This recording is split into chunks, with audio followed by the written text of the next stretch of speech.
Hi there folks, it's Ilja and we are taking a look at the game called Onitama.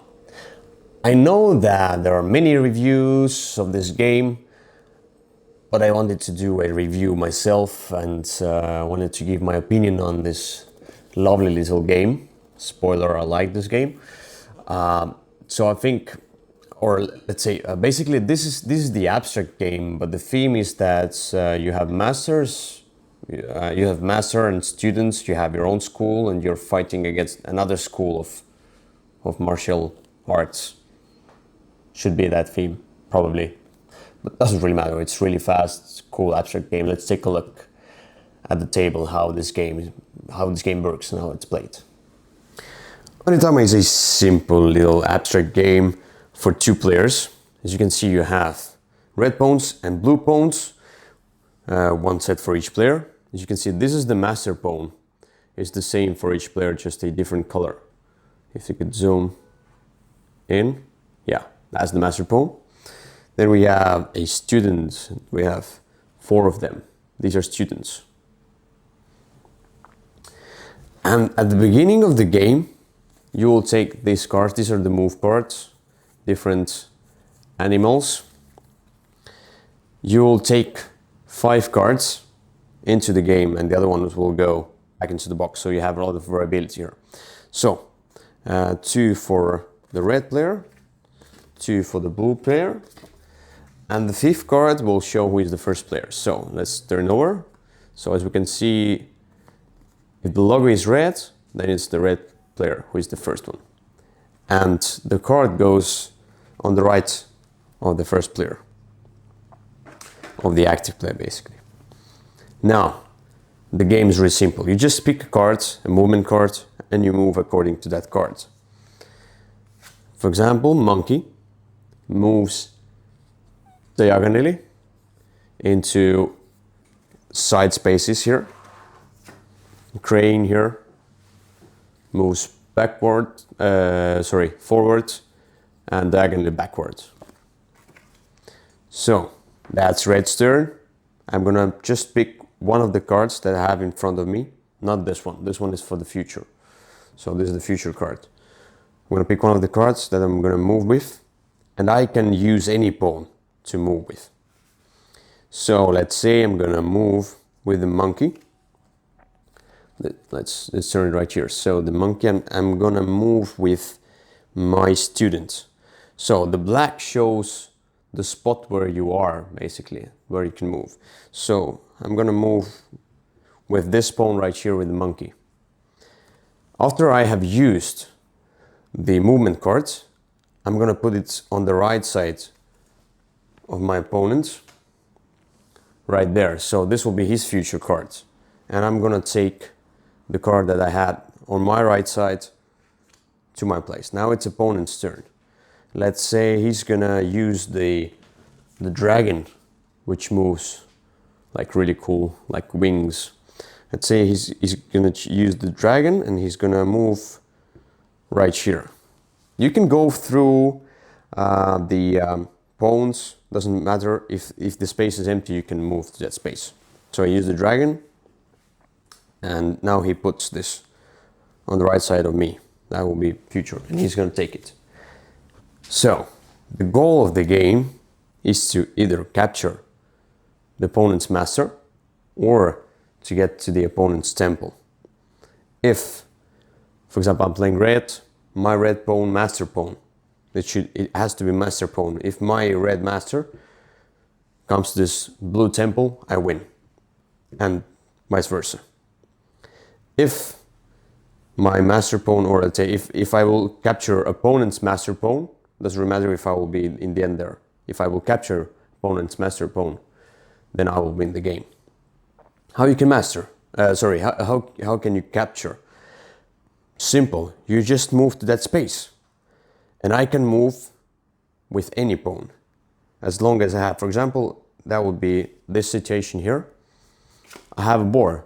A boar moves 1 space forward. So I'm just gonna move forward and win the game. But of course, my opponent will be I don't think my opponent will play like that. So that's just only the example. That's the whole game. You choose a card, you move according to that card. If you land on a space where you have another player's pawn, you will basically eat that pawn, you will capture that pawn. That pawn is out of the game. And students can catch students can catch masters, masters can catch students, and so on. So it doesn't really matter. Whoever makes this move will capture another player's pawn. That's Onitama, that's how you play the game, and let's go to my final thoughts about this game. So this is Onitama. First of all, let's take a look at this lovely box. This is magnetic. You will open it, as you can see here. Inside you have the insert with player mat. Under there are cards. These are the pawns. Really cool insert. I like, although the box is non-standard and I do not sometimes like the box that is not standard. This box is good for travel and just a lovely box. Cleverly done. Design of the box, design of the insert. Component wise, the player mat is really cool. You have this, I don't know what's rubbery mat, player mat, but it's cool. The pawns they should be resin, and they are really simple, but really cool looking. And the art on the player mat, and just the art on the box itself and the pawns. The components for that sort of a small game, really cool. There's one caveat though. This game might be a little bit overproduced for what it is. So you have a little simple, fast, two-player abstract game. And it might cost more for what's in the box, but I don't think so. Sometimes I want really good looking game, even though the gameplay itself can be simple. I want to see gorgeous games sometimes. So this is that type of game. The gameplay is so small, like Abyss, gorgeous artwork. The gameplay is much simpler than the artwork itself, you know.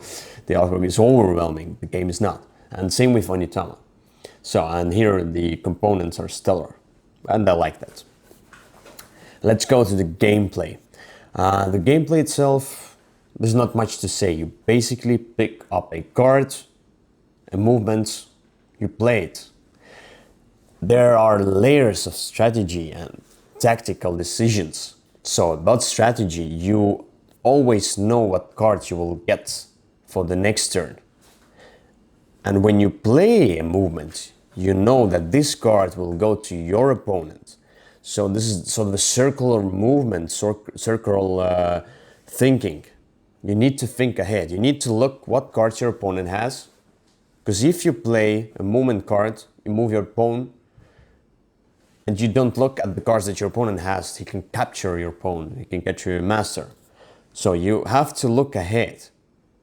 The second layer, when you play a movement card, if I have two movement cards that are different, but on both of them I can do the same movement. For example, there is like one is whatever, boar, and the other one is turtle. Both can move one space forward, and the other movements are a little bit different.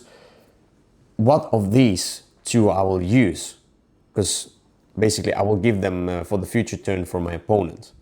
That's the layer of tactical decisions and strategy as well, as you're thinking a few turns ahead. You're like at least 2 turns ahead. And the strategy of thinking what type of beginning you want to go. You want to go from the side, you want to go straight with your master pawn, or you will do a sort of a turtling defense with your students and then like go and attack fast with your students and leave the master pawn behind, and then just at the end go with the master pawn. And it's only like 15 minutes, probably 20, half an hour at most if you are AP prone. No, that's the thing. Maybe AP prone players can suffer from the analysis paralysis in this game because it has these layers that you think of. On the other hand, it's so simple that it doesn't bother me, and so I play with Alina, and we both understand that AP is not a good thing for us, so we try to speed up our play. So sometimes when I feel lazy, I can play this game. Sometimes when I feel like I want something that makes my brain burn a little bit, I will play this as well. And we brought it with us to the honeymoon. We played on the beach because the components sturdy. The cards are basically, they're non-linear finish. They are really sort of thin cards, but what you do with them, you just pass them around as movement cards, and these are quite big cards. So I like the game overall. I would give it 8 out of 10, and I would recommend it to anyone who loves to play with a girlfriend, a wife, or he has a friend who plays the game with games with as a two-player game. So it's a really cool two-player game, really cool. Onitama, go check it out. Really love it, recommend it.